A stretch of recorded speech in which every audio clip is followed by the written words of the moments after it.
Hi, it's Sarah Whitten of Sarah Whitten Voice and Yoga. I want to talk with you today about the idea of your wrists.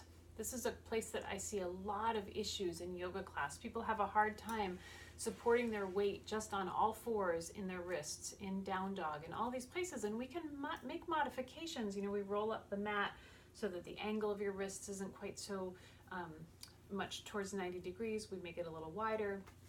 But I wanted to give you a couple of moves that you can do that I'm working on to help my wrists become stronger and better balanced. So if you are spending a lot of time typing, playing the piano, and you find that you get into a class and you have a hard time being on your hands and knees because your wrists hurt, this is for you.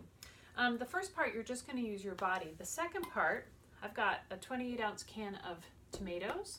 I have a 5-pound weight and I have a 10-pound weight. You are going to want to decide where you're going to start, and it's always better to go lighter.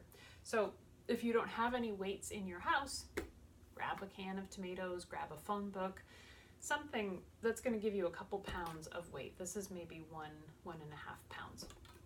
So I'm just going to set these off to the side. But to begin, you're going to come onto your hands and knees and just set your hands up so that they're right underneath your shoulders. And I'm going to move back just a little bit so you can see me. All you're going to do with your hands right here is think about peeling your wrists up off of the ground. Your fingers are going to stay down, and then you are going to come right back down.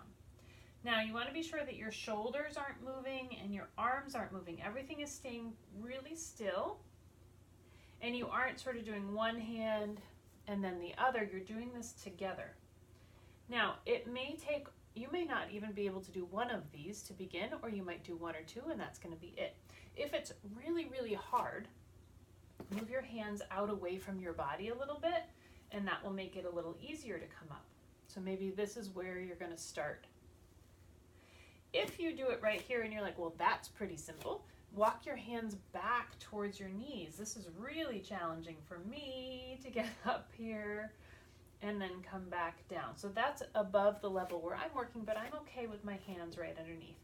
And as I do those, I find that in the inner part of my arm, which is the weak part, right, I'm overusing here and underusing here, I begin to feel the fatigue there.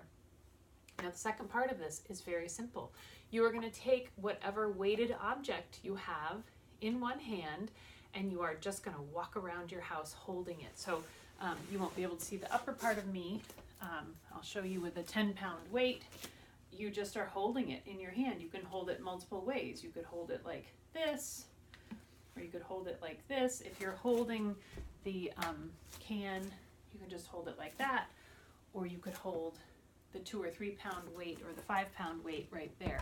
So you're working on your grip strength and you're working on your wrists. So if you have shoulder problems, starting there with the wrists is not a bad idea. If you have wrist problems, this is a great way to begin, to just begin to build some strength and get your wrists so that you can use them without pain. Enjoy the video and let me know what questions you have.